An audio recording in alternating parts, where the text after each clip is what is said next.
ಓಂ ತದೇತತ್ಸಹಸ್ರಂ ತತ್ಸರ್ವಂ ತಸ್ಯ ಮೇನ್ನಂ ಮಿತ್ರಂ ದಕ್ಷಿಣಂ ಸಜಿತಿ ಪ್ರಾಣಃ ಪರೋಕ್ಷಪ್ರಿಯಾ ಇವ ಹಿ ದೇವಾಃ ಪರೋಕ್ಷಪ್ರಿಯಾ ಇವ ಹಿ ದೇವಾಃ. ಓಂ ಮಹೇಶ್ವಾಸಾಯ ನಮಃ.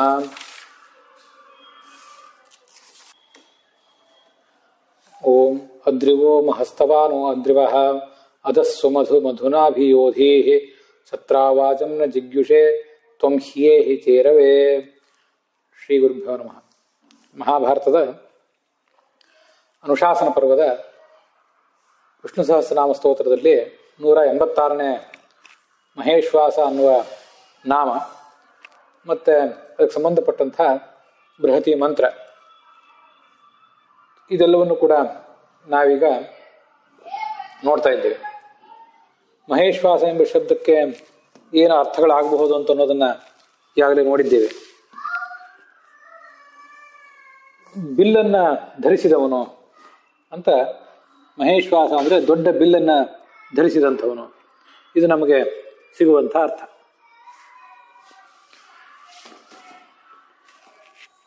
ಅದಲ್ಲದೆ ಅಲ್ಲಿ ಮಹೇಶ್ವಾಸ ಎಂಬ ಶಬ್ದ ಏನಿದೆ, ಮಹೇಶ್ವಾಸ ಎಂಬಲ್ಲಿ ಮಹೇಶು ಅಂತ ಒಂದು ಶಬ್ದ ಇದೆ ಮೊದಲು. ಆ ಮಹೇಶು ಎಂಬ ಶಬ್ದ ಮುಖ್ಯ ಪ್ರಾಣನನ್ನ ಮತ್ತೆ ಲಕ್ಷ್ಮೀದೇವಿಯನ್ನ ಇವರಿಬ್ಬರನ್ನು ಕೂಡ ವರ್ಣಿಸ್ತದೆ. ಅದನ್ನು ನಾವು ನೋಡಿದ್ದೇವೆ. ಮಹಾ ಎಂಬುದು ಕೇವಲ ದೊಡ್ಡದು ಅಂತ ಅನ್ನೋದನ್ನು ಹೇಳೋದಿಲ್ಲ, ಹೊರತಾಗಿ ಮಹತ್ತತ್ವದ ಅಭಿಮಾನಿಯಾದಂಥ ಮುಖ್ಯ ಪ್ರಾಣನನ್ನ ವರ್ಣಿಸ್ತದೆ. ಆತನ ತಾಯಿಯಾದಂಥ ಲಕ್ಷ್ಮೀದೇವಿಯನ್ನ ಮಹೇಶು ಎಂಬ ಶಬ್ದ ವರ್ಣಿಸ್ತದೆ.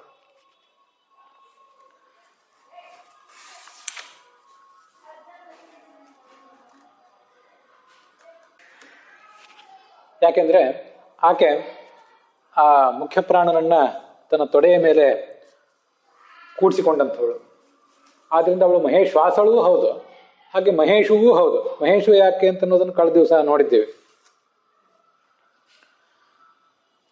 ಜಗತ್ತಿನ ಸೃಷ್ಟಿಯನ್ನು ಮಾಡುವಂಥವಳು ಭೂರೂಪದಿಂದ, ಜಗತ್ತಿನ ನಾಶವನ್ನು ಮಾಡುವಂಥವಳು ದುರ್ಗಾರೂಪದಿಂದ, ಮತ್ತೆ ಸಪ್ತಗುಣದ ಅಭಿಮಾನಿನಿಯಾಗಿ ಶ್ರೀ ಎಂಬ ರೂಪದಿಂದ ಎಲ್ರಿಗೂ ಕೂಡ ಜ್ಞಾನವನ್ನು ಕೂಡ ಕೊಡುವಂಥ ದೇವತೆ ಅವಳು. ಆದ್ದರಿಂದ ಅವಳನ್ನ ಶ್ರೀ ಭೂ ದುರ್ಗಾ ಅಂತ 3 ರೂಪದಿಂದ ಶಾಸ್ತ್ರ ಏನು ವ್ಯವಹರಿಸಿದೆ, ಆ 3 ರೂಪಗಳನ್ನು ಕೂಡ ಈಶು ಎಂಬ ಶಬ್ದದಿಂದ ನಾವು ಗ್ರಹಿಸಬಹುದಾಗಿದೆ. ಈಶು ಎಂಬ ಶಬ್ದ ಈಶ ಗತಿ ಹಿಂಸ ಅನ್ನುವಂಥ, ಗತಿ ಹಿಂಸ ಮತ್ತು ದರ್ಶನ ಅನ್ನುವಂಥ ಧಾತುಗಳಿಂದ ಹೊರಟಿದೆ. ನಾವು ಅದನ್ನು ನೋಡಿದ್ದೇವೆ. ಲಕ್ಷ್ಮೀದೇವಿ ಜಗತ್ತನ್ನು ದುರ್ಗಾ ರೂಪದಿಂದ ಹಿಂಸಿಸುವುದರಿಂದ, ಪ್ರಳಯದ ಕಡೆ ತಗೊಂಡು ಹೋಗುವುದರಿಂದ ಅದಕ್ಕೆ ಈಶು. ಮತ್ತೆ ನಮಗೆಲ್ಲರಿಗೂ ಕೂಡ ಈಶಯತಿ ಶ್ರೀ ರೂಪದಿಂದ ಸತ್ವ ಗುಣವನ್ನು ಪ್ರಚೋದಿಸಿ ತತ್ವಜ್ಞಾನಕ್ಕೆ ಕಾರಣರಾದ್ದರಿಂದ ಅವಳು ಈಶು. ಮತ್ತೆ ಭೂರೂಪದಿಂದ ಜಗತ್ತಿನ ಸೃಷ್ಟಿಗೆ ಕಾರಣರಾದ್ದರಿಂದ ಕೂಡ ಆಕೆ ಈಶು ಅಂತ ಅನ್ನೋದನ್ನೆಲ್ಲ ನೋಡಿದ್ದೇವೆ. ಮಹೇಶ್ವಾಸ ಅಂತನ್ನುವುದು ಬಿಲ್ಗಾರನನ್ನು ಹೇಳ್ತದೆ. ವಿಶ್ವಾಸ ಅಂದರೆ, ಇಶು ಅಂದರೆ ಬಾಣ, ವಿಶ್ವಾಸ ಅಂದರೆ ಬಿಲ್ಲು, ಮಹೇಶ್ವಾಸ ಅಂದರೆ ದೊಡ್ಡ ಬಿಲ್ಲನ್ನು ಧರಿಸಿದಂಥವನು. ಪರಶುರಾಮ ಮತ್ತು ರಾಮ ಇವರೆಲ್ಲರನ್ನು ಕೂಡ ದೊಡ್ಡ ಬಿಲ್ಲನ್ನು ಧರಿಸಿರುವವನು ಅಂತ ನಾವು ಧ್ಯಾನಿಸಬಹುದಾಗಿದೆ. ಈ ಬಿಲ್ಲಿಗೆ ಲಕ್ಷ್ಮೀದೇವಿ ಅಭಿಮಾನಿನಿ, ಭಗವಂತನ ಬಿಲ್ಲಿಗೆ ಲಕ್ಷ್ಮೀದೇವಿ ಅಭಿಮಾನಿನಿ, ಮತ್ತು ಭಗವಂತನ ಬಾಣಗಳಿಗೆ ಮುಖ್ಯ ಪ್ರಾಣನೇ ಅಭಿಮಾನಿನಿ. ಈ ತಾತ್ಪರ್ಯ ನಿರ್ಣಯದಲ್ಲಿ ಭಗವಂತನ ಯಾವ್ಯಾವ ಆಯುಧಗಳಿಗೆ ಆ ಲಕ್ಷ್ಮೀದೇವಿ ಮತ್ತು ಮುಖ್ಯ ಪ್ರಾಣರು ಅಭಿಮಾನಿಗಳು ಅಂತ ಅನ್ನೋದನ್ನ ವರ್ಣನೆ ಮಾಡ್ತಾರೆ. ಪೂರ್ವಂ ಹರೇಶ್ ಚಕ್ರಮ ಅಭೂದ್ಯ ದುರ್ಗಾ ತಮಸ್ಥಿತ. ತಮಸ್ಸಿಗೆ ಅಭಿಮಾನಿನಿಯಾದಂತಹ ದುರ್ಗಾದೇವಿಯೇ ಆ ಭಗವಂತನ ಚಕ್ರಳು. ಚಕ್ರದ ಅಭಿಮಾನಿನಿ ಆಕೆ. ಶ್ರೀರಿತಿ ಯಾಂ ವದಂತಿ ಸತ್ವಾತ್ಮಿಕಾ ಶಂಖಂ. ಮತ್ತೆ ಸತ್ವಗುಣದ ಅಭಿಮಾನಿನಿಯಾದಂಥ ಶ್ರೀ ಅಂತ ಕರೆಸ್ಕೊಂಡಿರುವಂಥ ಲಕ್ಷ್ಮೀದೇವಿ ಏನಿದ್ದಾಳೆ ಅವಳೇ ಶಂಖದ ಅಭಿಮಾನಿಯಾಗಿದ್ದಾಳೆ. ಅಥೋ ರಜಸ್ಥ ಭೂರ್ನಾಮಿಕ ಪದ್ಮಮಭೂದ್ಧರೇಹಿ. ರಜೋಗುಣದ ಅಭಿಮಾನಿನಿಯಾದಂಥ ಲಕ್ಷ್ಮೀದೇವಿ ಅವಳೇ ಭೂರ್ನಾಮಿಕ, ಅವಳು ಭಗವಂತನ ಪದ್ಮವಾದಳು ಅಂತ ಅದರ ವರ್ಣನೆ. ಇಷ್ಟು ಮಹಾಭಾರತ ತಾತ್ಪರ್ಯ ನಿರ್ಣಯದಲ್ಲಿ 3ನೇ ಅಧ್ಯಾಯದ 74ನೇ ಶ್ಲೋಕದಲ್ಲಿ ಬಂದಿರುವಂಥ ವಿಷಯ. ಅಲ್ಲೇ ಮುಂದಿನ ಶ್ಲೋಕದಲ್ಲಿ ಪಂಚಾತ್ಮಕೋ ಮಾರುತ ಏವ ಬಾಣಾಹ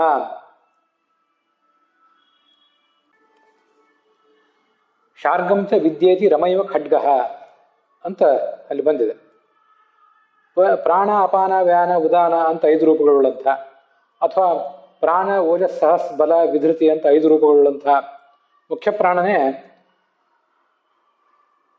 5 ರೂಪಗಳಿಂದ ಆ ಭಗವಂತನ 5 ಬಾಣಗಳಾಗಿದ್ದಾನೆ. ಶಾರ್ಗಂಚ ವಿದ್ಯೇತಿ ರಮೈವ ಖಡ್ಗಃ. ವಿದ್ಯಾ ಅಂತ ಹೆಸರುಳ್ಳಂತಹ ಜ್ಞಾನದ ಅಭಿಮಾನಿನಿಯಾದಂತಹ ರಮಾದೇವಿ ಏನಿದ್ದಾಳೆ ಅವಳೇ ಈ ಭಗವಂತನ ಶಾರಂಗ ಅನ್ನುವ ಧನಸ್ಸಿನ ಅಭಿಮಾನಿಯಾಗಿದ್ದಾಳೆ ಅಂತಿಷ್ಟು ಅಲ್ಲಿ ವರ್ಣಿತ ಆಗಿದೆ.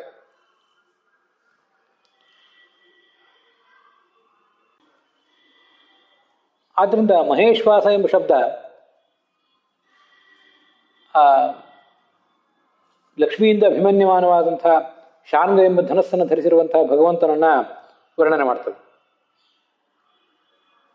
ಮತ್ತೆ ಆ ಧನುಸ್ಸಿನಲ್ಲಿ ಇಶುಗಳು ಮಹತ್ತತ್ವದ ಅಭಿಮಾನಿಯಾದಂಥ ಬಾಣಕ್ಕೆ ಅಭಿಮಾನಿಯಾದಂಥ ಮುಖ್ಯ ಪ್ರಾಣ ಆ ಲಕ್ಷ್ಮಿಯಿಂದ ಅಭಿಮನ್ಯಮಾನವಾದಂಥ ಧನುಸ್ಸಿನಲ್ಲಿ ಇದ್ದಾನೆ.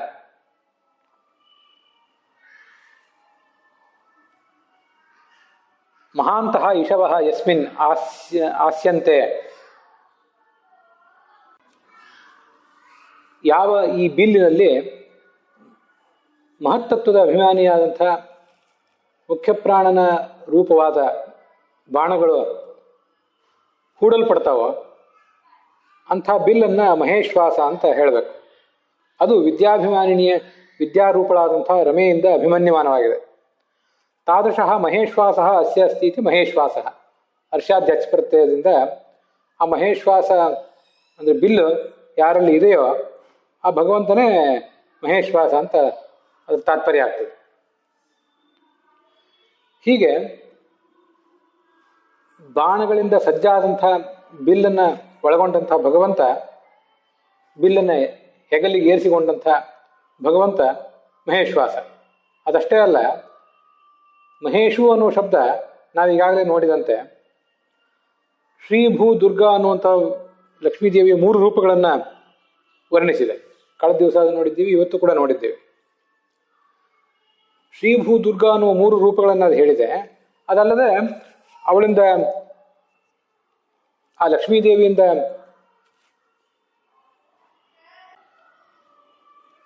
ಅಭಿಮನ್ಯಮಾನವಾದಂಥ ಚಕ್ರ, ಶಂಖ ಮತ್ತು ಪದ್ಮ, ಆ 3 ಕೂಡ ಅದು ವರ್ಣನೆ ಮಾಡಿತ್ತು. ಗದಾತು ವಾಯು ಬಲ ಸಂವಿಧಾತ್ಮ. ಇನ್ನೊಂದು ಉಳಿದಿರುವುದು ಗದೆ. ಆ ವಾಯು ಬಲಸ್ವರೂಪನಾದವನು, ಬಲ ಜ್ಞಾನ ಸ್ವರೂಪನಾದವನು ಆ ಪರಮಾತ್ಮ, ಆ ಮುಖ್ಯ ಪ್ರಾಣ, ಅವನೇ ಗದೆ ಅಂತ. ಆ ಗದೆಯೊಂದರ ವರ್ಣನೆ ಇಲ್ಲಿ ಬರಲಿಲ್ಲ. ಅಷ್ಟು ಬಿಟ್ಟರೆ ಶಂಖ, ಚಕ್ರ ಮತ್ತು ಪದ್ಮ ಇವುಗಳೆಲ್ಲದರ ವರ್ಣನೆಯೂ ಕೂಡ ಇಲ್ಲಿ ಬಂತು. ಮತ್ತೆ ಬಾಣ ಮತ್ತು ಬಿಲ್ಲುಗಳ ವರ್ಣನೆಯೂ ಕೂಡ ಬಂತು. ಆದರೆ ಇಶು ಎಂಬ ಶಬ್ದದಿಂದ ಬಾಣವನ್ನು ನಾವು ತಗೊಂಡಂತೆ ಗದೆಯನ್ನು ಕೂಡ ತಗೊಳ್ಳಿಕ್ಕೆ ಬರೋದಿಲ್ಲ ಅಂತ ಏನಿಲ್ಲ. ಬಾಣಗಳು ಶತ್ರುಗಳನ್ನು ಹಿಂಸಿಸ್ತಾವಲ್ಲ, ಶತ್ರುಗಳನ್ನು ಸದೆ ಬಡಿತಾವಲ್ಲ, ಹಾಗೆ ಗದೆಯೂ ಕೂಡ ಭಗವಂತನನ್ನು ಸದೆ ಬಡದೇ ಬಡಿತದೆ, ಶತ್ರುಗಳನ್ನು ಸದೆ ಬಡದೇ ಬಡಿತದೆ. ಭಗವಂತನ ಗದೆ ಮುಖ್ಯ ಪ್ರಾಣದಿಂದ ಅಭಿಮನ್ಯಮಾನವಾದದ್ದು. ಅದು ಶತ್ರುಗಳನ್ನು ಸದೆ ಬಡಿಯುವುದರಲ್ಲಿ ನಿಷ್ಣಾತವೇ. ಹೇಗೆ ಬಾಣಗಳು, ಹೇಗೆ ಚಕ್ರವೋ ಹಾಗೆ ಗದೆಯೂ ಕೂಡ. ಆದ್ದರಿಂದ ಮಹೇಶು ಅಂದರೆ ಗದೆಯೂ ಕೂಡ ಹೌದು, ಚಕ್ರಗಳಾದಂತೆ ಈ ಗದೆಯೂ ಕೂಡ ಹೌದು. ಆ ಗದೆಯನ್ನು ಧರಿಸಿರುವಂಥವನು ಮಹೇಶಂ ಆಸಯತಿ, ತನ್ನ ಕೈಯಲ್ಲಿ ಆ ಗದೆಯನ್ನು ಹಿಡಿದುಕೊಂಡಂಥವನು. ಆದ್ದರಿಂದ ಆತನನ್ನು ಮಹೇಶ್ವಾಸ ಎಂಬ ಶಬ್ದದಿಂದ ಗದಾಧಾರಿ ಅಂತ ಕೂಡ ಅರ್ಥ ಮಾಡ್ಬೋದು. ಮಹೇಶ್ವಾಸ ಎಂಬ ಶಬ್ದದಿಂದ ಚಕ್ರ, ಶಂಖ ಮತ್ತು ಪದ್ಮಗಳನ್ನು ಧರಿಸಿರುವಂಥವನು ಅಂತ ಕೂಡ ಅರ್ಥ ಮಾಡ್ಬೋದು. ಮಹೇಶ್ವಾಸ ಎಂಬ ಶಬ್ದದಿಂದ ಬಾಣಗಳ ಜೊತೆಗೂಡಿರುವಂಥ, ಬಾಣಗಳನ್ನು ಹೂಡಿರುವಂಥ ಬಿಲ್ಲನ್ನು ತನ್ನ ಹೆಗಲಿಗೆ ಏರಿಸಿಕೊಂಡಂಥ ಭಗವಂತ ಅಂತ ಕೂಡ ಅರ್ಥ ಮಾಡ್ಬೋದು. ಹೀಗೆ ಶಂಖ, ಚಕ್ರ, ಗದ, ಪದ್ಮ ಮತ್ತೆ ಬಾಣಧಾರಿಯಾದಂಥ, ಬಾಣಗಳಿಂದ ಕೂಡಿದ ಬಿಲ್ಲನ್ನು ಧರಿಸಿರುವಂಥ ಭಗವಂತನ ಸರ್ವಾಯುಧಧಾರಿಯಾದಂತಹ ರೂಪವನ್ನ ನಾವಿಲ್ಲಿ ಚಿಂತಿಸಬಹುದಾಗಿದೆ.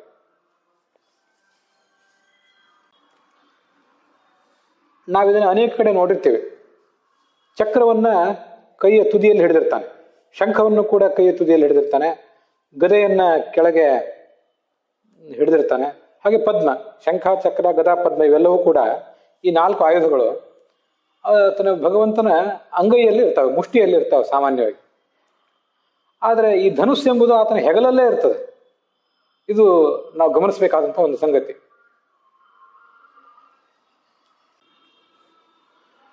ಮತ್ತೆ ಆ ಧನುಸ್ಸಿರುವುದು ಎಡ ಹೆಗಲಿನಲ್ಲಿ, ಅದನ್ನು ಕೂಡ ನಾವು ಗಮನಿಸಬೇಕು. ಧನುಸ್ಸಿನ ಅಭಿಮಾನಿನಿಯಾದಂಥ ಲಕ್ಷ್ಮೀದೇವಿ ಆ ಭಗವಂತನ ಎಡ ತೊಡೆಯ ಮೇಲೆ ಇರ್ತಾಳೆ. ಅಥವಾ ಆ ಭಗವಂತ ನಿಂತ್ಕೊಂಡಿದ್ದಾಗ ಆಕೆ ಧನುಸ್ಸಿನ ರೂಪದಲ್ಲಿ ಆತನ ಹೆಗಲಿನಲ್ಲಿ ಆತನನ್ನು ಆಲಂಗಿಸಿಕೊಂಡು, ಆತನ ತೋಳನ್ನು ಆಲಂಗಿಸಿಕೊಂಡು, ತೋಳು, ಕಂಠ ಇದನ್ನು ಆಲಂಗಿಸಿಕೊಂಡು ಆತನ ಸೇವಾ ಮಾಡ್ತಿರ್ತಾಳೆ. ನಾವು ರಾಧಾಕೃಷ್ಣ ಅಥವಾ ರುಕ್ಮಿಣಿ ಕೃಷ್ಣ ಮೊದಲಾದ ಚಿತ್ರಗಳನ್ನು ಅನೇಕ ಕಡೆ ನೋಡಿರ್ತೀವಿ, ಕಲಾವಿದರು ಚಿತ್ರಿಸಿರುವಂಥ ಚಿತ್ರಗಳನ್ನು.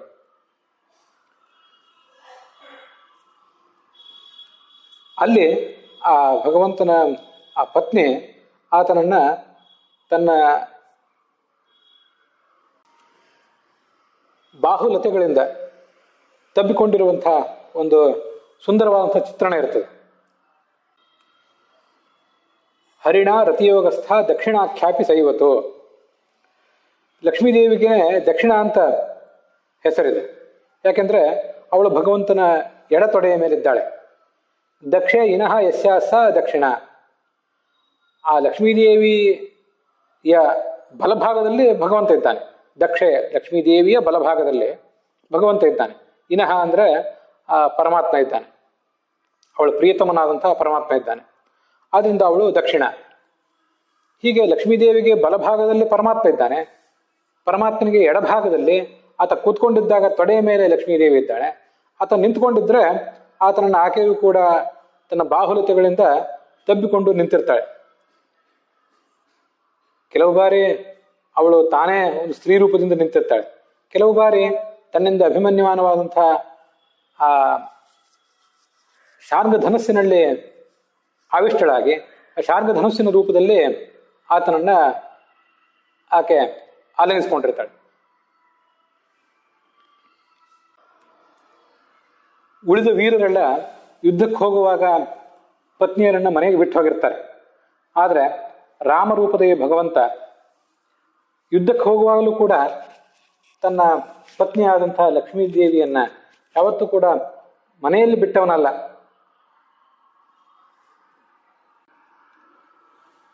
ಮನೆಯ ಒಳಗೂ ಹೊರಗೂ ಯಾವತ್ತೂ ಕೂಡ ಆತನಿಗೆ ಆಕೆ ಎಡಭಾಗದಲ್ಲಿ ಇದ್ದೇ ಇರ್ತಾಳೆ ಅಂತ ನಾವು ಆ ಬಿಲ್ಲನ್ನು ಧರಿಸಿರುವಂತಹ ಭಗವಂತನ ಅನುಸಂಧಾನ ಮಾಡುವಾಗ ಬಿಲ್ಲಿನ ರೂಪದಲ್ಲಿರುವಂತಹ ಲಕ್ಷ್ಮೀದೇವಿ ಆತನನ್ನ ಎಡಭಾಗದಲ್ಲಿ ನಿಂತ್ಕೊಂಡು ಅಥವಾ ಆತ ಸಂಚಾರ ಮಾಡ್ತಿದ್ದಾಗಲೂ ಕೂಡ ಆತನನ್ನ ಆಲಂಗಿಸಿಕೊಂಡೇ ಸಂಚಾರ ಮಾಡ್ತಿರುವುದನ್ನ ಅನುಸಂಧಾನ ಮಾಡಬೇಕು.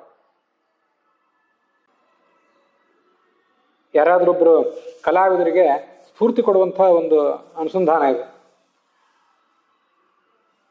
ಬಿಲ್ಲನ್ನ ಆತ ಹೆಗಲಿಗೆ ಹಾಕೊಂಡಿದ್ರು ಆ ಬಿಲ್ಲಿನ ರೂಪದಲ್ಲಿ ಲಕ್ಷ್ಮೀದೇವಿಯೇ ಇದ್ದಾಳೆ. ಆ ಬಿಲ್ಲನ್ನ ಅರ್ಧ ಲಕ್ಷ್ಮಿಯಾಗಿಯೂ ಅರ್ಧ ಬಿಲ್ಲನ್ನಾಗಿಯೂ ಆ ಚಿತ್ರವನ್ನು ನೋಡಿದ್ರೆ ಲಕ್ಷ್ಮೀದೇವಿಯ ಚಿತ್ರಣವೂ ಸಿಕ್ಕಿರಬೇಕು, ಬಿಲ್ಲಿನ ಚಿತ್ರಣವೂ ಸಿಕ್ಕಿರಬೇಕು. ಅದು ಭಗವಂತನ ಎಡ ಹೆಗಲಿನ ಮೇಲೆ ಇರಬೇಕು ಅಂತ ಒಂದು ಅನುಸಂಧಾನ ನಾವು ಕಣ್ಮುಂದೆ ತಂದ್ಕೋಬೇಕು ಧ್ಯಾನ ಮಾಡುವಾಗ. ಮತ್ತೆ ಯಾರಾದರೂ ಕಲಾವಿದರು ಇದರ ಸ್ಫೂರ್ತಿಯನ್ನು ಪಡೆದ ಹಾಗೆ ಚಿತ್ರಣ ಮಾಡಿದ್ರು ಅದು ಚೆನ್ನಾಗಿರ್ತದೆ. ಭಗವಂತನ ಎಡತೊಡೆಯ ಮೇಲೆ ಕೂತ್ಕೊಂಡಿರುವಂಥ ದಕ್ಷಿಣ ಏನಿದ್ದಾಳಲ್ಲ, ಅವಳು ರತಿಯೋಗಸ್ಥ ಅಂತ ವರ್ಣನೆ ಮಾಡ್ತಾರೆ. ರತಿಯೋಗದಲ್ಲಿ ಇದ್ದಾಳೆ, ಭಗವಂತನ ಜೊತೆಗೆ ಅತ್ಯಂತ ಆತ್ಮೀಯ ಭಂಗಿಯಲ್ಲಿ ಅವಳಿದ್ದಾಳೆ, ಏಕಾಂತದಲ್ಲಿದ್ದಾಳೆ ಅಂತ ಅದರ ಅಭಿಪ್ರಾಯ. ಎಡ ತೊಡೆಯ ಮೇಲೆ ಇರಲಿ, ಎಡ ಹೆಗಲ ಮೇಲೆ ಇರಲಿ, ಅವಳು ಭಗವಂತನ ಜೊತೆಗೆ ಯಾವತ್ತೂ ಕೂಡ ರತಿಯೋಗದಲ್ಲಿ ಇದ್ದೇ ಇರ್ತಾಳೆ. ಆ ಭಗವಂತನ ರತಿಯೋಗಕ್ಕೆ ಎಂದು ಯಾವತ್ತೂ ವಿಯೋಗವೇ ಇಲ್ಲ. ಭಗವಂತನಿಗೂ ಭಗವತಿಗೂ ಆ ರತಿಯೋಗಕ್ಕೇನೂ ಧಕ್ಕೆ ಇಲ್ಲ ಅಂತ ಅನುಸಂಧಾನ ಮಾಡಬೇಕು. ಮತ್ತೆ ಭಗವಂತ ಭಗವತಿಯರ ಈ ಒಂದು ಅತ್ಯಂತ ಆತ್ಮೀಯ ಭಂಗಿ, ಏಕಾಂತದ ಭಂಗಿ ಏನಿದೆ, ಅದನ್ನು ನಾವು ಈ ಮಹೇಶ್ವಾಸ ಎಂಬ ಶಬ್ದದಲ್ಲಿ ಕಾಣ್ತೇವಲ್ಲ, ಅದು ಈ ಬೃಹತಿ ಮಂತ್ರದಲ್ಲಿ ಕೂಡ ನಮಗೆ ಕಂಡು ಬರ್ತದೆ. ಬೃಹತಿ ಮಂತ್ರ ಏನು ಹೇಳಿದೆ ಅಂತ ಮತ್ತೊಂದು ಬಾರಿ ನೆನಪು ಮಾಡ್ಕೋಬೇಕು. ಅದ ಸುಮಧು ಮಧುನಾಭಿಯೋಧೀಹಿ ಅಂತ. ಮಧುನ ಈ ಅತ್ಯಂತ ಸಿಹಿಯಾದಂಥ ದಾಂಪತ್ಯ ಕ್ರಿಯೆ ಏನಿದೆ, ಸ್ತ್ರೀ ಪುರುಷರ ದಾಂಪತ್ಯ, ಅದರ ಮೂಲಕ ಅತ್ಯಂತ ಸಿಹಿಯಾದಂಥ ಸಂತಾನವನ್ನು ನಮಗೆ ಕೊಡು ಅಂತ ಅದರ ಅರ್ಥ ಇದೆ. ನಾವು ಅದನ್ನು ಬುದ್ಧಿ, ಅಪರೋಕ್ಷ ಜ್ಞಾನ ಅಂತ ಇನ್ನೊಂದು ಅರ್ಥವನ್ನು ಮಾಡಿದ್ದೇವೆ. ಆದರೆ ಈ ಅರ್ಥವೂ ಇದ್ದೇ ಇದೆಯಲ್ಲ. ಭಗವಂತ ಮತ್ತು ಭಗವತಿ ಅವರಿಬ್ಬರ ದಾಂಪತ್ಯವನ್ನು ಆ ಮಹೇಶ್ವಾಸ ಎಂಬ ಶಬ್ದ ಹೇಳಿದರೆ, ಅಂಥದೇ ದಾಂಪತ್ಯವನ್ನು ಈ ಜಗತ್ತಿನಲ್ಲಿ ಗೃಹಸ್ಥರಾದವರು ಮಾಡಿದಾಗಲೂ ಕೂಡ ಈ ಗೃಹಸ್ಥರಲ್ಲಿ ಆ ಪುರುಷನಲ್ಲಿ ಭಗವಂತನು, ಸ್ತ್ರೀಯಲ್ಲಿ ಭಗವತಿಯು ಇದ್ದು ಅವರಲ್ಲಿ ಈ ಸೃಷ್ಟಿ ಕಾರ್ಯವನ್ನು ಮುಂದುವರಿಸ್ತಾರೆ. ಸರ್ವಯೋನಿಷು ಕೌಂತೆಯ ಮೂರ್ತಯ ಸಂಭವಂತಿಯಾಹ ತಾಸಾಂ ಬ್ರಹ್ಮ ಮಹದ್ಯೋನಿ ಅಹಂ ಬೀಜಪ್ರದಃ ಪಿತಾ. ಈ ಜಗತ್ತಿನಲ್ಲಿ ಎಲ್ಲೇ ಏನೇ ಸೃಷ್ಟಿ ನಡೀಲಿ, ಅಲ್ಲೆಲ್ಲ ಕಡೆಯೂ ಕೂಡ ಹುಳ ಹುಪ್ಪಡಿಯಾಗಿರಲಿ, ಪಕ್ಷಿಯಾಗಿರಲಿ, ಮತ್ತೇನೇ ಇರಲಿ, ಎಲ್ಲ ಕಡೆಯೂ ಕೂಡ ಹಾವುಗಳಲ್ಲಿ, ಸರೀಸೃಪಗಳಲ್ಲಿ, ಪಕ್ಷಿಗಳಲ್ಲಿ, ಮೀನುಗಳಲ್ಲಿ, ಪ್ರಾಣಿಗಳಲ್ಲಿ, ಮನುಷ್ಯನಲ್ಲಿ ಸೃಷ್ಟಿ ಕಾರ್ಯದಲ್ಲಿ ತೊಡಗುವಂತಹ ಎಲ್ಲ ದಂಪತಿಗಳಲ್ಲಿ, ಹೆಣ್ಣು ಗಂಡುಗಳಲ್ಲಿ ಲಕ್ಷ್ಮೀದೇವಿ ಇದ್ದಾಳೆ, ಹಾಗೆ ಭಗವಂತನು ಕೂಡ ಇದ್ದಾನೆ. ನಮಗಿದು ಭಗವದ್ಗೀತೆಯಲ್ಲಿ ಕೇಳಿ ಗೊತ್ತಿದೆ.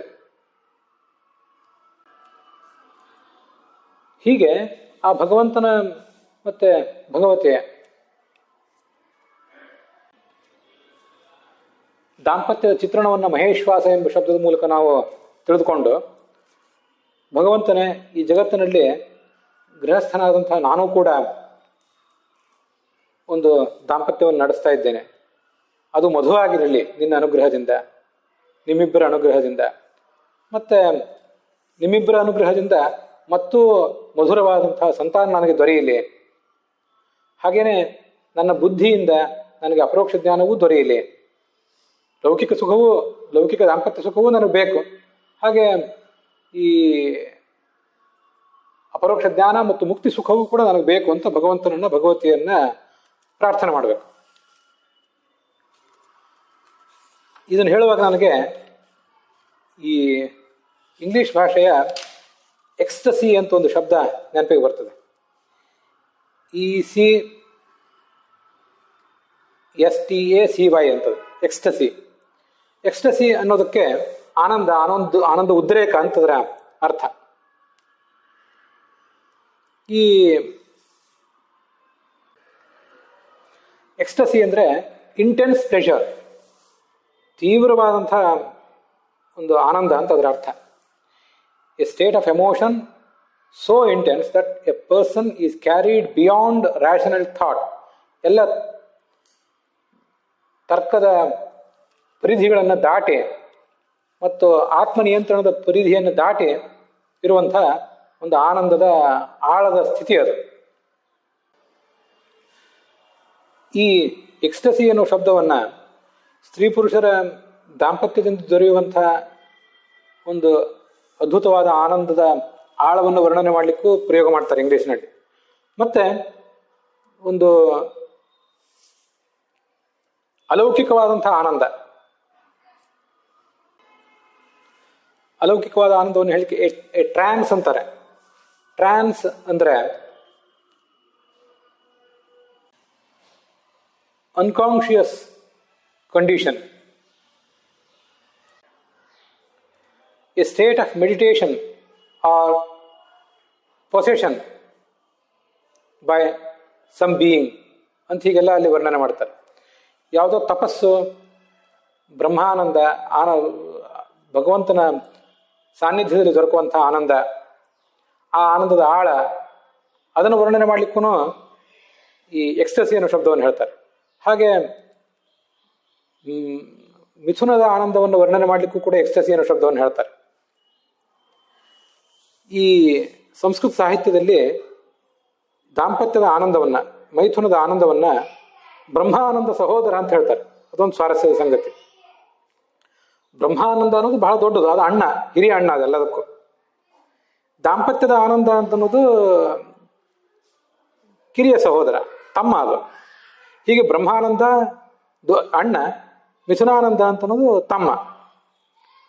ಎಕ್ಸ್ಟಸಿ ಅನ್ನೋ ಶಬ್ದವೂ ಕೂಡ ಈ ಲೌಕಿಕ ಸುಖದ ಒಂದು ಆಳವನ್ನು, ಹಾಗೆ ತಪಸ್ಸು, ಧ್ಯಾನ ಇತ್ಯಾದಿಗಳಲ್ಲಿ ಭಗವಂತನ ಸನ್ನಿಧಾನದಿಂದ, ಅವನ ಅನುಗ್ರಹದಿಂದ ದೊರಕುವಂತಹ ಆನಂದವನ್ನು, ಅಲೌಕಿಕ ಆನಂದವನ್ನು ಕೂಡ ಎಕ್ಸ್ಟಸಿ ಅನ್ನೋ ಶಬ್ದ ವರ್ಣನೆ ಮಾಡ್ತದೆ.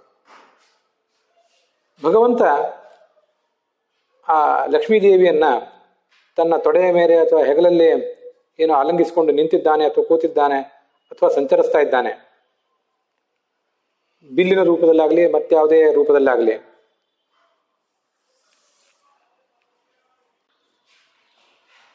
ಅವನ ಆ ರೂಪದ, ಆ ಭಗವಂತನ ಮತ್ತು ಭಗವತಿಯ ರೂಪದ ಧ್ಯಾನದಿಂದ ಅಂಥ ಒಂದು ಅದ್ಭುತವಾದಂಥ ಎಕ್ಸ್ಟಸಿ ಆನಂದ ನಮಗೆ ಸಿಗಬೇಕು.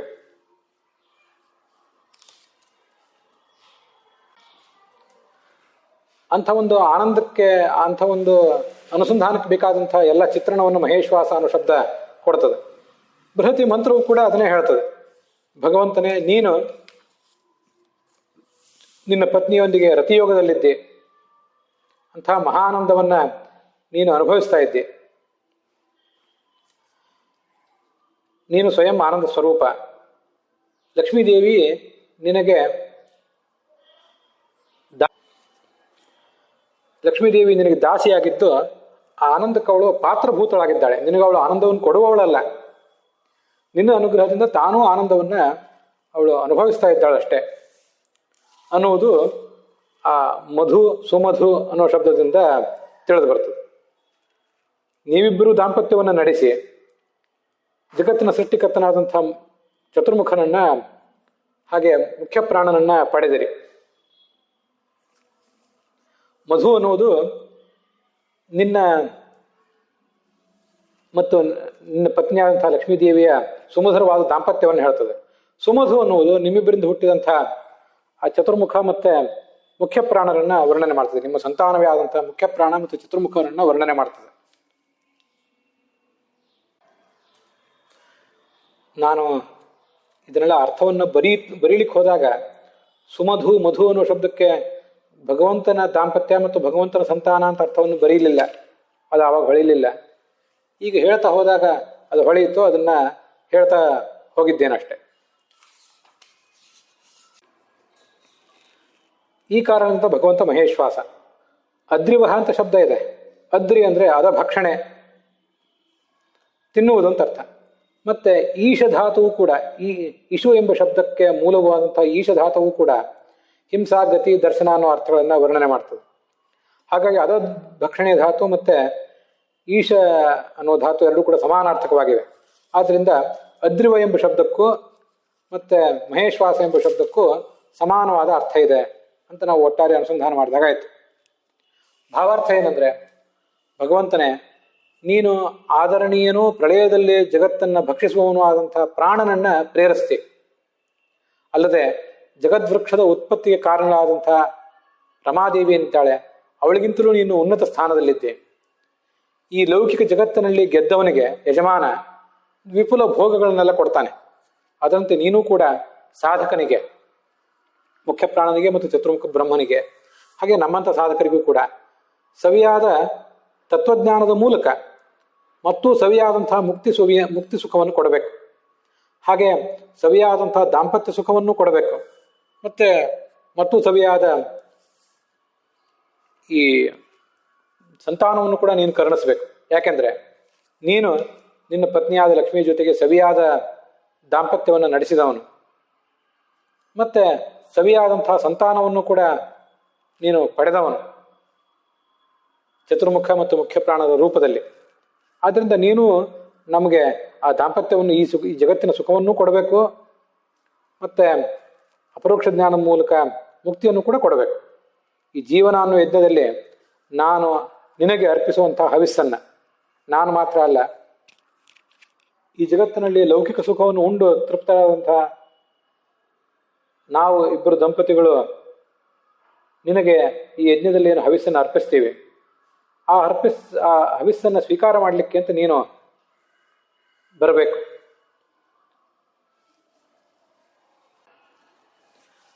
ಇದಿಷ್ಟು ಆ ಭಗವಂತನಲ್ಲಿ ಪ್ರಾರ್ಥನಾ. ಮುಂದೆ ಮಹೇಶ್ವಾಸ ಎಂಬ ಶಬ್ದಕ್ಕೆ ಏನು ಅರ್ಥಗಳಿವೆ ಅನ್ನೋದನ್ನು ನೋಡೋಣ.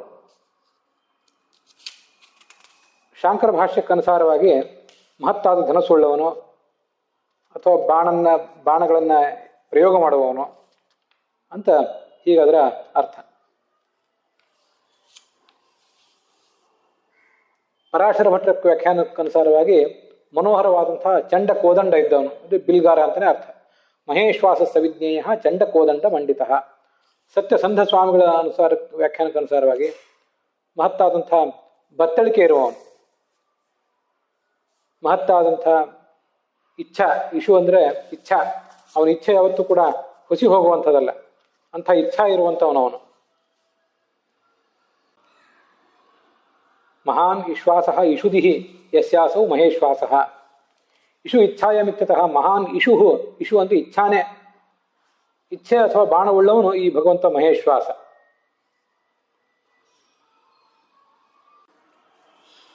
ಮಹೇಶ್ವಾಸ ಎಂಬ ಶಬ್ದಕ್ಕೆ ಲಕ್ಷಾಲಂಕಾರ ಏನು ಅರ್ಥವನ್ನು ಬರೆದಿಲ್ಲ. ಭಗವಂತ ಮಹೇಶ್ವಾಸ ಅನ್ನೋದ್ರ ಕುರಿತಾಗಿ, ಆತ ದೊಡ್ಡ ಬಿಲ್ಗಾರ ಅನ್ನೋದ್ರ ಕುರಿತಾಗಿ ಮತ್ತೇನು ಉಲ್ಲೇಖಗಳಿವೆ ಅಂತ ಅನ್ನೋದನ್ನ ಈಗ ನೋಡೋಣ. ರಾಮನ ಅವತಾರದಲ್ಲಿ ಆತ ವಿಶ್ವಾಮಿತ್ರನ ಯಜ್ಞವನ್ನು ರಕ್ಷಿಸಿದ, ಮತ್ತೆ ಮಾರೀಚನ ಮೇಲೆ ಬಾಣ ಪ್ರಯೋಗ ಮಾಡಿದ. ಆ ರಾಮನ ಬಾಣದ ಏಟನ್ನು ತಿಂದು ಮಾರೀಚ ಎಲ್ಲೋ ಸಮುದ್ರದಲ್ಲಿ ದೂರ ಹೋಗಿ ಬಿದ್ದದ್ದನ್ನು ಕೂಡ ಆ ಮಾರೀಚನೇ ಹೇಳ್ಕೊಳ್ತಾನೆ. ರಾಮಸ್ಯ ಶರವೇಗೇನ ನಿರಸ್ತೋ ಭ್ರಾಂತ ರೋಚನ ಪಾತಿತೋಹಂ ತದಾತೇನ ಗಂಭೀರೇ ಸಾಗರಾಂಬಸಿ ಅಂತ ವಾಲ್ಮೀಕಿ ರಾಮಾಯಣದಲ್ಲಿ ಬರುವಂಥ ಮಾತು. ಸುಗ್ರೀವನಿಗೂ ಕೂಡ ರಾಮನ ಬಾಣದ ಏಟಿನ ಮಹತ್ವ ಗೊತ್ತಿದೆ, ವಾಲಿಗೆ ಗೊತ್ತಿದೆ. ರಾಮನ ಬಾಣದ ಶಕ್ತಿ ಎಷ್ಟು ಅಂತ ಅನ್ನೋದನ್ನ ಸುಗ್ರೀವ ಪ್ರತ್ಯಕ್ಷ ನೋಡಿದ್ದಾನೆ. 7 ತಾಳೆ ಮರಗಳಿದ್ದವು, ಚತುರ್ಮುಖ ಬ್ರಹ್ಮನ ವರ ಇತ್ತವಕ್ಕೆ, ಅವುಗಳನ್ನೆಲ್ಲವನ್ನು ಏಕಕಾಲದಲ್ಲಿ ಅವನು ಪುಡಿಗಟ್ಟಿದ. ಮತ್ತೆ ಭೂಮಿಯನ್ನು ಪಾತಾಳವನ್ನು ಸೀಳಿ ಅಲ್ಲಿ ತಪಸ್ಸಿನಲ್ಲಿ ತೊಡಗಿದ್ದಂಥ ಕೆಲವು ರಾಕ್ಷಸರನ್ನ, ಕುಮುದಿಗಳು ಅಂತ ಅವ್ರಿಗೆ ಹೆಸರು, ಅವರನ್ನು ಆ ಬಾಣ ಸದೆ ಬಡಿದಿತ್ತು.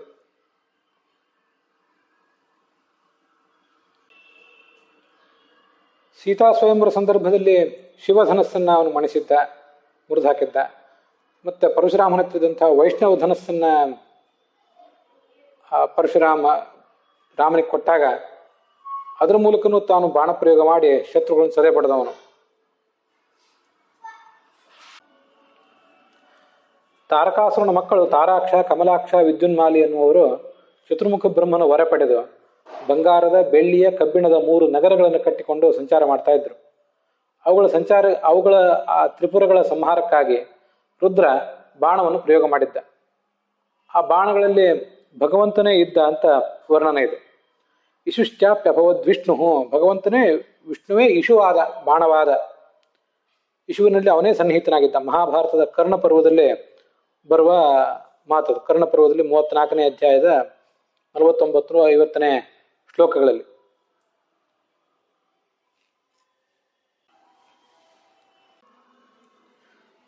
ಹೀಗೆ ತಾನೇ ಭಗವಂತ ಎಲ್ಲ ರೂಪಗಳಿಂದಲೂ ಜಗತ್ತಿನಲ್ಲಿರ್ತಾನೆ.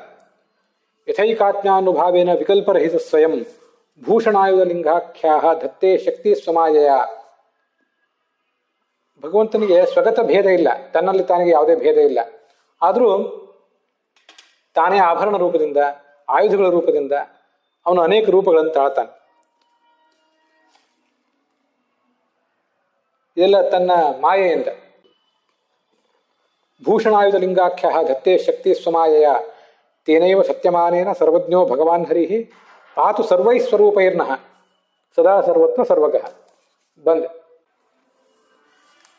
ಬಂದೇ ಬಿಟ್ಟೆ ನಾನು ಭಕ್ತರು ಕರೆದಲ್ಲಿಗೆ ಅಂತ ಭಗವಂತ ಹೇಳ್ಕೊತಾ ಇದ್ದಾನೆ. ಇದೊಂದು ಸತ್ಯವಾದ ಮಾನ. ಅವನಲ್ಲಿ ಸ್ವಗತ ಭೇದ ಇಲ್ಲ, ಆದರೂ ತಾನೇ ಆಯುಧ ರೂಪದಿಂದ, ಆಭರಣಗಳ ರೂಪದಿಂದ ಎಲ್ಲ ಕಡೆ ಇದ್ದಾನೆ ತನ್ನ ಮಾಯೆಯಿಂದ. ಈ ಒಂದು ಸತ್ಯವಾದ ಮಾನದಿಂದ ನಮಗೆಲ್ಲರಿಗೂ ಬಂದಿರುವಂತಹ ಆಪತ್ತುಗಳನ್ನು ಬಲ್ಲವನಾದಂತಹ ಸರ್ವಜ್ಞನಾದಂತಹ ಭಗವಂತ ಹರಿ ಭಕ್ತರು ಎಲ್ಲಿ ಕರೀತಾರೋ ಅಲ್ಲಿ ನಾನು ಬಂದೇ ಬಿಟ್ಟೆ ಅಂತ ಬಂದುಬಿಡ್ತಾನೆ.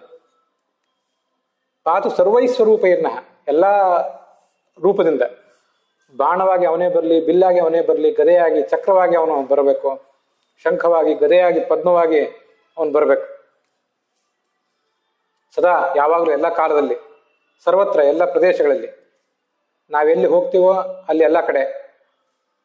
ನಾರಾಯಣ ವರ್ಮದ ಶ್ಲೋಕ ಇದು. ಯಾವುದೇ ಕಾಲದಲ್ಲಿ ನಾವಿರಲಿ, ಯಾವುದೇ ದೇಶದಲ್ಲಿ ನಾವಿರಲಿ, ಆ ಎಲ್ಲ ಪ್ರಸಂಗಗಳಲ್ಲೂ ಕೂಡ ಭಕ್ತರು ಕರೆದಲ್ಲಿಗೆ ನಾನು ಬಂದೇ ಬಿಟ್ಟೆ ಅಂತ ಧಾವಿಸಿ ಬರ್ತಾನೆ ಆ ಭಗವಂತ ಅಂತ ಭಗವಂತನನ್ನ ನಾರಾಯಣ ವರ್ಮ ಹೇಳಿದೆ. ಅದನ್ನು ಕೂಡ ನಾವಿಲ್ಲಿ ನೆನಪು ಮಾಡ್ಕೊಳ್ಬಹುದು. ಅವನೇ ಬಾಣದ ರೂಪದಿಂದ ಇದ್ದಾನೆ. ಆಸ ಅಂದರೆ ಇದ್ದಾನೆ, ಇಶು ಅಂದರೆ ಬಾಣ. ಹೀಗೆ ಮಹೇಶ್ವಾಸ ಎಂಬ ಶಬ್ದಕ್ಕೆ ಏನೇನು ಅರ್ಥದ ವಿಸ್ತಾರವನ್ನು ನಾವು ನೋಡಬಹುದು ಅದನ್ನೆಲ್ಲ ಇಲ್ಲಿ ಈ ಭಾಗದಲ್ಲಿ ನೋಡಿ ಮುಗಿಸಿದ್ದೇವೆ. ನಮ್ಮ ಅನುಸಂಧಾನ ದೃಷ್ಟಿಯಿಂದ, ನಿತ್ಯಾನುಸಂಧಾನ ದೃಷ್ಟಿಯಿಂದಲೂ ಕೂಡ ತುಂಬ ಸುಂದರವಾದಂತಹ ಒಂದು ಶಬ್ದ ಅದು. ತಾರತಮ್ಯ ಕಕ್ಷಾಕ್ಕನುಗುಣವಾಗಿ ಮಹತ್ತತ್ವದ, ಮಹಾ ಅಂದ್ರೆ ಮಹತ್ತತ್ವದ ಅಭಿಮಾನಿಯಾದ ಇಶು ಭಗವಂತನ ಬಾಣದ ರೂಪದಲ್ಲಿರುವಂತಹ ಮುಖ್ಯ ಪ್ರಾಣ. ಆ ಬಾಣವನ್ನು ಯಾವ ಧನುಸ್ಸಿನಲ್ಲಿ ಹೂಡ್ತೇವೋ ಆ ಧನುಸ್ಸಿನ ಅಭಿಮಾನಿಯಾದವಳು ಲಕ್ಷ್ಮೀದೇವಿ, ಅವಳು ಮಹೇಶ್ವಾಸ. ಅವಳನ್ನು ತನ್ನ ಹೆಗಲಿಗೆ ಏರಿಸಿಕೊಂಡು ಸದಾ ಸನ್ನದ್ಧನಾಗಿರುವವನು, ನಮಗೆ ಲೌಕಿಕ ಗೃಹಸ್ಥ ಜೀವನದ ಸುಖವನ್ನು ಕೊಡುವಂಥವನು, ಹಾಗೆ ನಮಗೆ ದಾಂಪತ್ಯದ ಫಲವಾದಂಥ ಸಂತಾನವನ್ನು ಕೊಡುವವನು, ಬುದ್ಧಿ ಮತ್ತು ಆತ್ಮದ ದಾಂಪತ್ಯ ಅದರ ಫಲವಾದಂಥ ತತ್ವಜ್ಞಾನವನ್ನು ಕೊಟ್ಟು ಮುಕ್ತಿಯನ್ನು ಕೂಡ ಕೊಡುವವನು ಅಂತ ಒಂದೇ ಸರಳವಾದ ಶಬ್ದದಿಂದ ಎಲ್ಲವನ್ನೂ ಹೇಳಬಲ್ಲಂಥ ಮಹೇಶ್ವಾಸ ಎಂಬ ಶಬ್ದ, ಮತ್ತು ಅದಕ್ಕೆ ಸಂಬಂಧಪಟ್ಟಂತಹ ಬೃಹತಿ ಮಂತ್ರದ ಶ್ರವಣ ನಾವು ಮಾಡಿದ್ದೀವಿ. ಇಲ್ಲಿಗೆ ಈ ಭಾಗ ಸಮಾಪ್ತವಾಗಿದೆ.